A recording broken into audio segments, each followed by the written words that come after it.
What's up, everybody? Welcome back to That Bowling Show.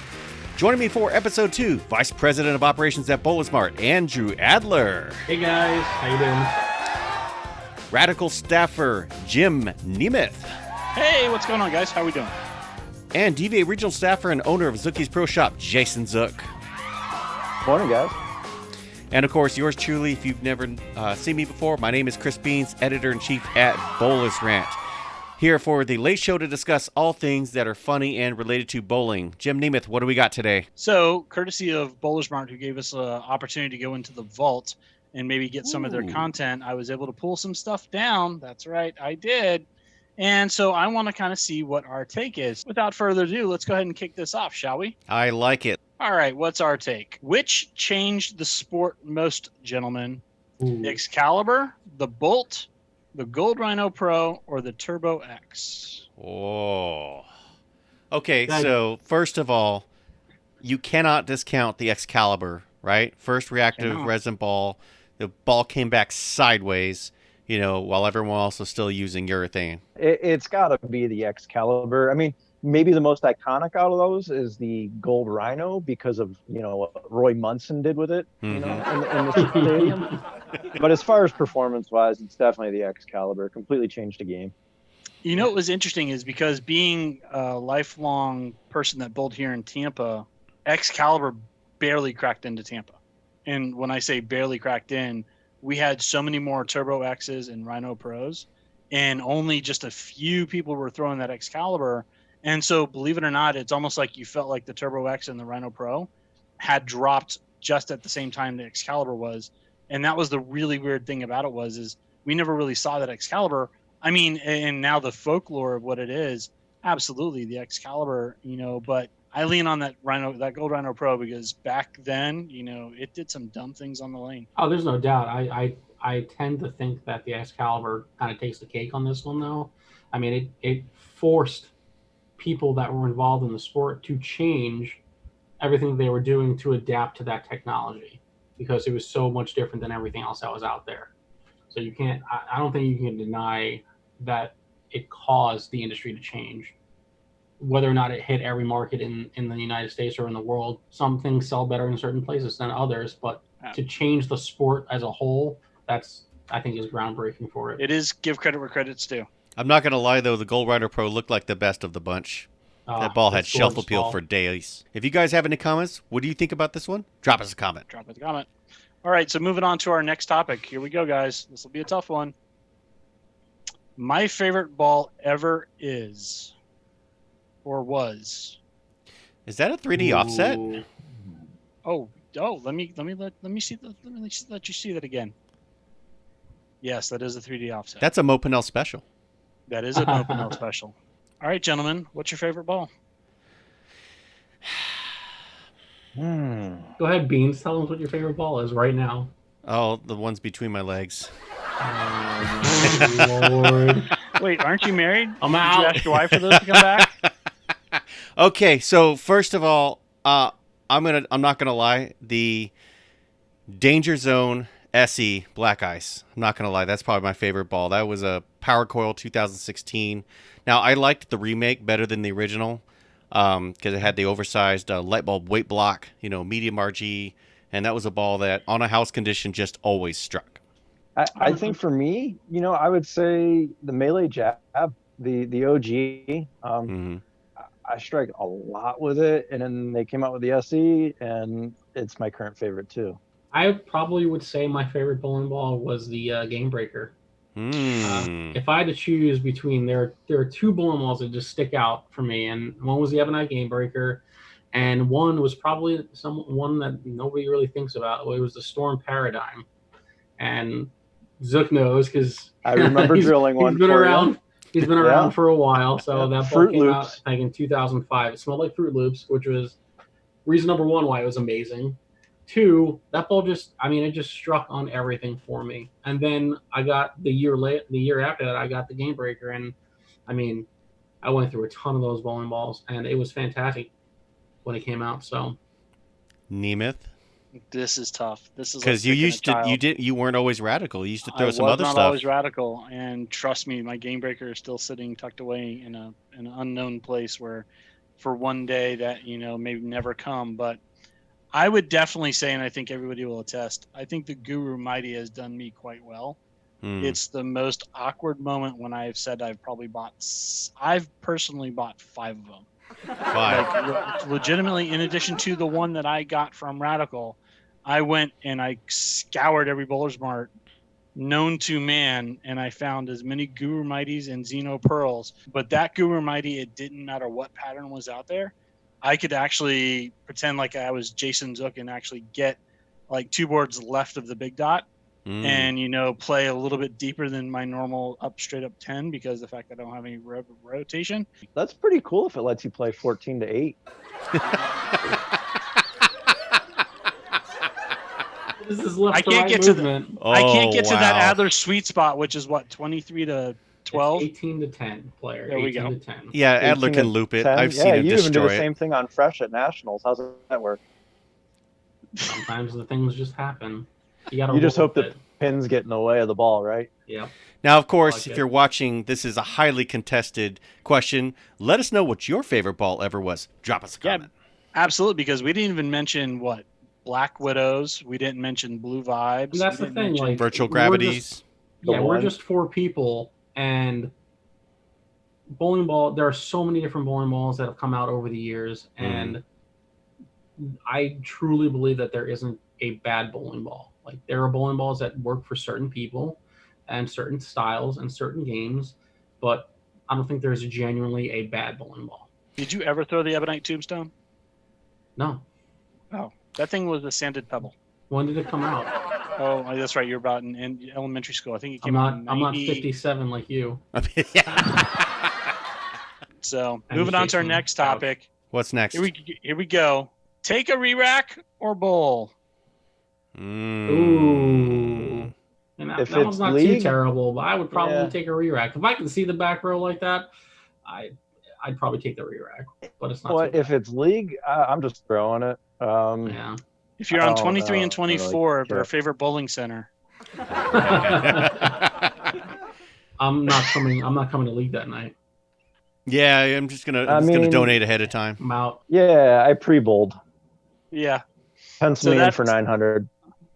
The inside reference there, for those of you who are watching, there is a famous center here in Tampa, Florida, where lanes 23 or 24 are the most notorious pair in the house. The thing about it is that 23 and 24, there's something off about it. And that's okay, because if you know it, you know how to play it. Yep, there's a hang spot on 23, and it plays about 3 or 4 boards tighter, and the break point slightly to the right of lane 24, which honestly, I love it, because the people who don't know it, I love watching them suffer, because they make it a move on one lane, and they go to the other, and then the ball just sails. For the most part, like if I'm subbing in league, it's really not that bad if you're bowling all your games on that pair and you get practice on that pair. Problem is when you're bowling tournaments and you're going from a few pairs over that are playing similar, and then you hit that pair and you're like, oh yeah, yeah, it's a wake up call for sure. And if it's a tournament, I think you're going to re-rack for sure. If that 3 pin is off, I mean, not going to take any chances. If it's a tournament, I'm getting the tournament director down there in the 4th frame complaining, trying to get more re-racks. It's only frame 4. Right. What do you think? Would you re-rack? Drop us a comment. That's right. Drop us a comment. All right. Here's the fun one, especially for the mixed leagues that we deal with all the time, especially in Florida because it is humid. And so we do have synthetic approaches. The dreaded easy slide, keep off approach. Man, I don't know how many times I've had to cringe just seeing somebody just smash it on their shoe and like, what? It's not on the floor. Look, it's on my shoe. And then just rubbing it in. It's like, really, guy? Come on. When you step on the ceiling, you step on the floor, player. Sorry, it's going to be on the floor. It's definitely going to be on the floor. My only comments have 4 letters in it, so I'll just leave it blank. Yeah, don't want those. But if not, drop us a comment. So we want to hear exactly what you don't drop the easy slide. Drop the comment. All right. So here's a good one, and this is now the commonplace. Bolden _ must share on Facebook. Oh yeah. And yeah, by the way, it's on a house shot, right? It's not even on a sports shot. And then they want to tell us how many moves they made and how many different balls they used. And then there's going to be like 7 or 8 hashtags. Yes. Oh, absolutely. You got to give all the props and the love. All the way through. Hashtag. I'm not even sure people understand the function of a hashtag. Most people don't, but they know that they need to do it. Right. Have you guys seen that? Drop us a comment. You know what? It's very similar to hashtagging. Everyone feels they just need to throw everything out there. I don't even fill out the paperwork anymore. So if you look on bowl.com, there's probably like 1 or 2 a year, and I probably have had more than that, I'm assuming. Stats? What are stats? Who cares about stats? When I interviewed Yosh, I looked up his stats, and he told me he had like 70 or 80 300s. The count was 91. Yeah, it's obnoxious. But that being said, if you shoot an honor score, congratulations. Absolutely. Like, please, like if it's a moment that you feel proud of as an individual who maybe has never done it before, we're not trying to make fun of you. We've been in this sport for a little bit. Some of us have done it a few times now. And so it not to say that it's commonplace for us, but it's still fun. I think it's still fun when you shoot one. But it's definitely something that you should be proud of. And if you feel like you want to share it with the world, share it with the world.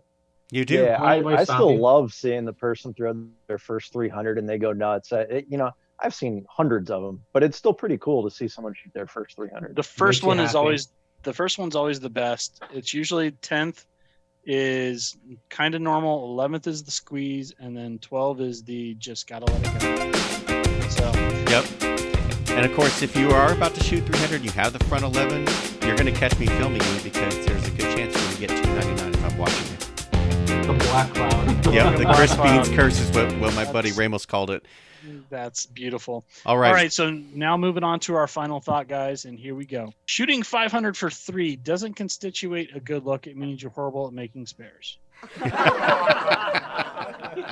many times have you seen that post where it's like, man, this ball absolutely just rolled amazing, and yeah, I only shot like 530, 560. Yeah, well, you know what? I'm sure Andrew can contest to this. When you're running a bowling alley, you have to hear the guys talk about how bad your shot is. And then you go, how many single pins did you miss today? Well, I missed 2 this game, I missed 3 that game, and I missed 2 the last game. Oh, so you would have had 650? Sorry. It's funny. I actually have it's a pretty decent story about this. It was actually the first year I went out to manage the East Passville location for Pin Chasers in Tampa. It's a great bowling center community. We had a Thursday night men's league. It was a 5-person men's league, and one of the first things I heard out there when I became GM was that they needed to change a shot. It was too short. There wasn't enough oil. You just heard every excuse in the book. And I was running the league at the time. I was bowling in the league with some friends. I think, Jimmy, you were bowling out there too. Yep. I think, Zook, you subbed a couple times. I did sub. It was one night through the first season that I was there. It was like 2012, 2013. And I said, you know what? Fine. We will change the shot. Said, I'm going to put out a shot, the new one. You'll have 4 weeks to come practice on it. I'm going to put it out after league every night. Practice for free. I want you to try it out. But there is nothing wrong with the old shot. Like, it is perfectly playable. You can throw anything you want to on it, and so on and so forth. People were just nonstop whining, complaining. And he said, you know what? Let me show you how this is.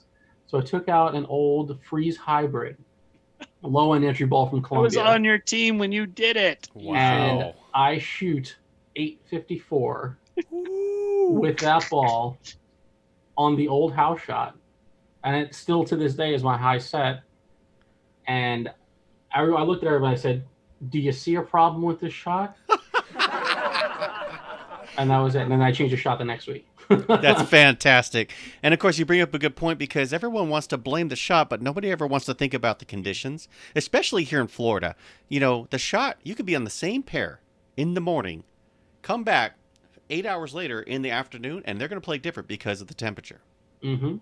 There's so many different factors that go into into a lane condition, from when it's put on the lane to the weather that it is outside to the conditions that it is inside, the machine age, the parts in the machine, their age, like everything. There's so many different factors that go into changing a shot.